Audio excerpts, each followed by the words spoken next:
question was, it seems like these days I've been to a lot of Q&As here, especially with TV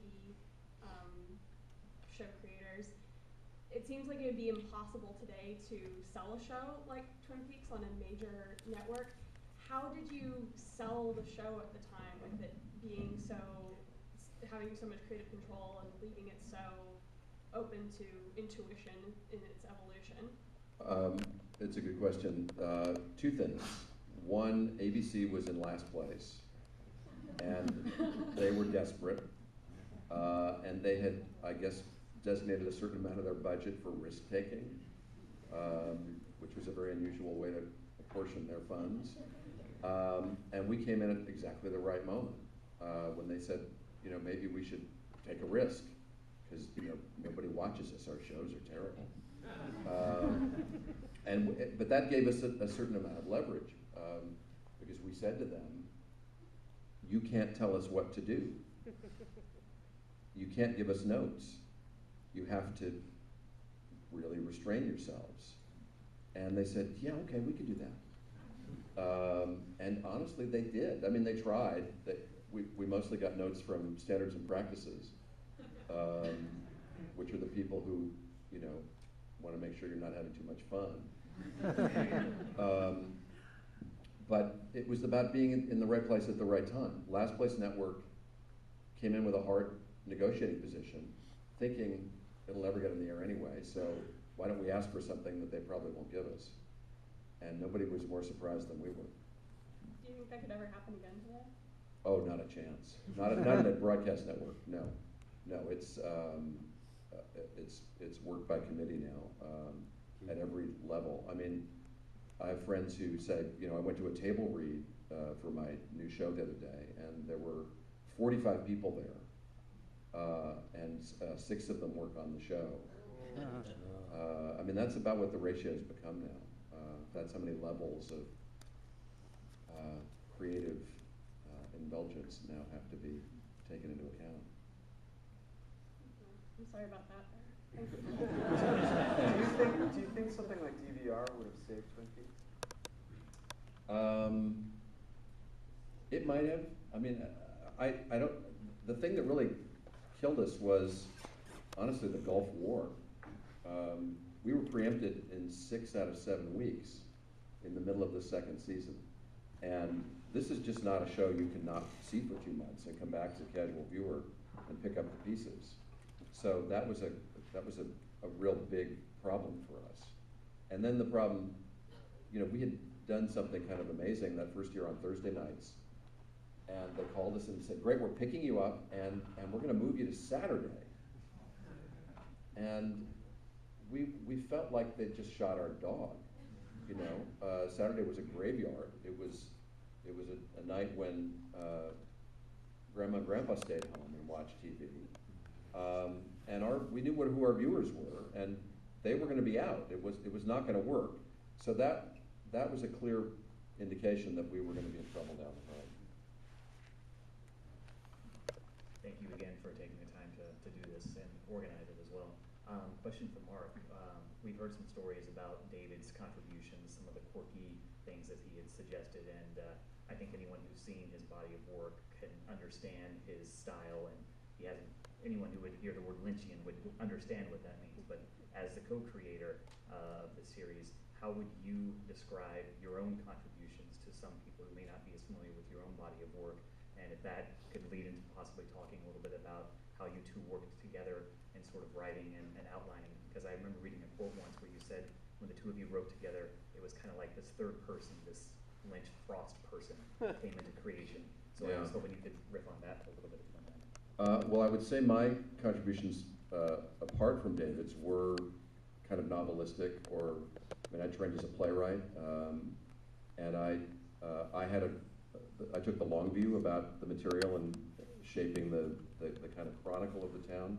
So I was probably looking at that more than David was. But honestly, when the two of us are together, it's like a Vulcan mind meld. I mean, we just seem to be able. I've never collaborated with anybody else, and neither has David. It's just something that happens when the two of us get together, and we mostly laugh, and then we occasionally write. But so it's a kind of alchemy, and you can't really question it.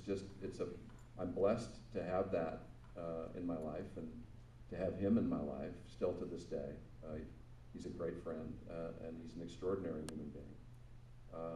So it's been one of the great gifts that I've ever had, and I think we all feel that way about David. Hi guys. I want to say thanks for actually making this, because my wife and I like to crack out and just watch seasons of a TV show we like a lot. And what struck me as unique about Twin Peaks is that how every single character and just the world has a really strong defined sense of heart and soul. And I find that it's the only show I've watched that has that.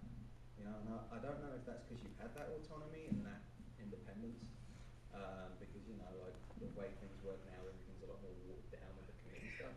But I really do appreciate it, and I just wanted to say thanks for that. Thank you.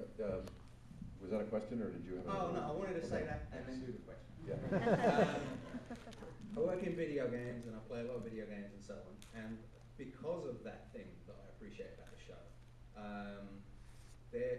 I've wondered, you know, why has Twin Peaks not been explored in that medium? Because it is such a rich world, and there is a game that actually homaged / ripped off Twin Peaks quite blatantly, called Deadly Premonition.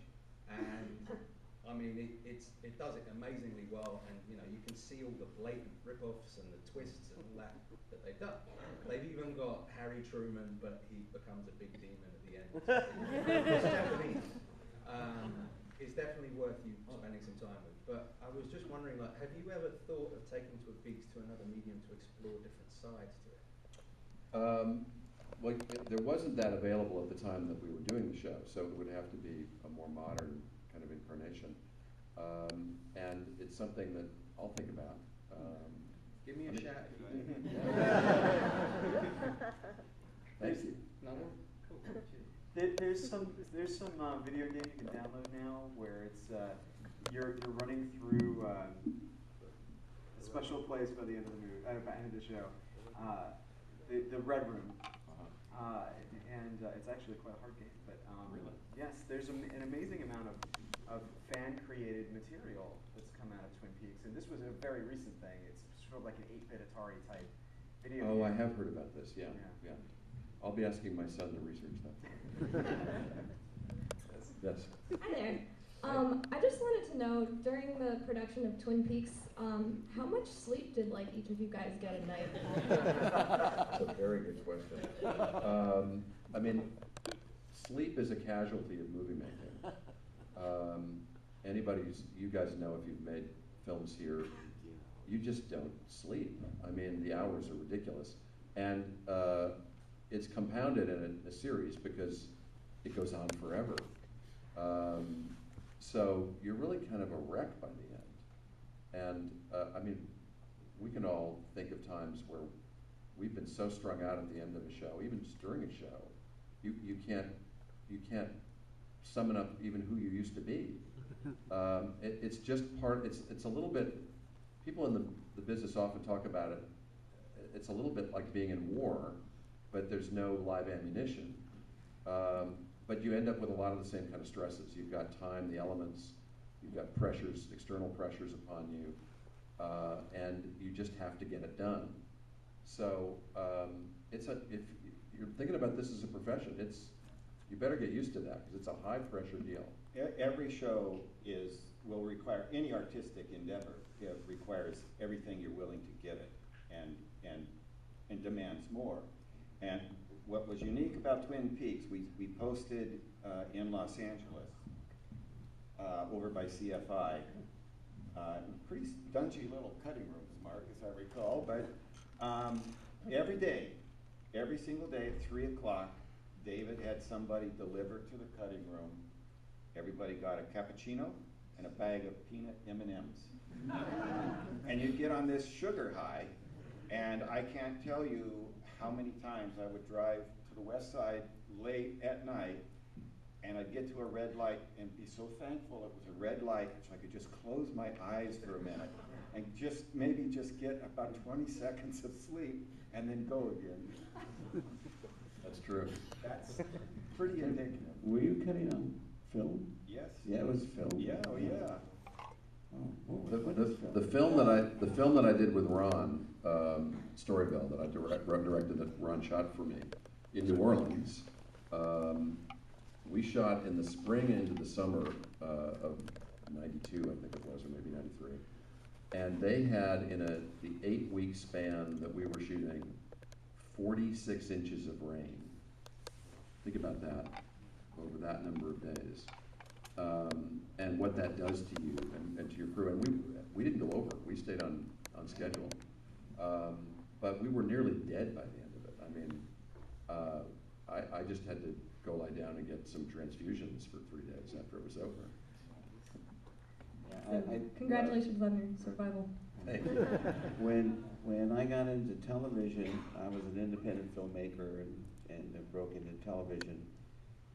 And after I did a full series 1 year out in the desert, I thought what's that Iron Man, when the 3 different things, you cycle, you swim, and then you run a 28-mile triumph. Oh, yeah. They have nothing over you guys when you're working in television series. We've got them hands down. Okay, so we have, I think, these 2 final questions. Okay. Would probably be good. Hi, I just want to know if you guys had seen the Psych Dual Spires episode and what you guys thought about it. On Psych? Yeah, it's a show on. Yeah, I heard about it. I've never seen it. I know they've used a lot of the cast members, and it was a kind of an homage to the show. But I haven't ever seen it. It's pretty good. I'll look it up. Thank you. I think he produced it.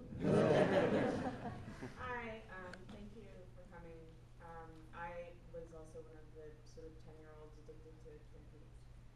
And one of the things that really sort of strikes me about it now is how funny it is at the same time. I mean, when I was watching it when I was a kid, I just thought it was the coolest, scariest thing. Most of the humor went over my head. But watching it now, it's really amazing to me how much comedy is kind of woven into a show that has this, kind of haunting thriller quality. So I wonder if you can talk a little bit about kind of like balancing those tones, and if there was some sort of ruling philosophy for how all of that worked together. Well, I think it reflects how we look at things, that life is simultaneously tragic and hilarious. And as the great Joseph Campbell said, you have to embrace the joyful sorrows of your life. Otherwise, it will crush you. And if you can't laugh in order to relieve the pain that's inevitably part of being human, it's going to be a very difficult ride for you. So I think the show reflects that philosophy now. I mean, I'm saying that from a 20-year remove. I don't know that I could have said that then, but that's certainly how I've come to view life. And I think David and I share that feeling about life. And I think that's, look, what you're trying to do is make something truthful. And if you can get both those things, I think you've gone part of that way to bring both of those things. The other funny thing about the humor is it'll show up more in a room like this when you've got a big crowd. A lot of people watching at home alone or in a small group won't get the laughs. But every time we screen it for a larger group, the laughs show up. So it's an interesting lesson in group psychology as well. But I think philosophically, I think that's as best as I can explain it. So, Mark, since you've probably already caused an explosion on Twitter. At mfrost11. I want to ask one more question on that note. Is there any pursued talks about the deleted scenes from Fire Walk with Me? I can only say this much. Lawyers are working on it.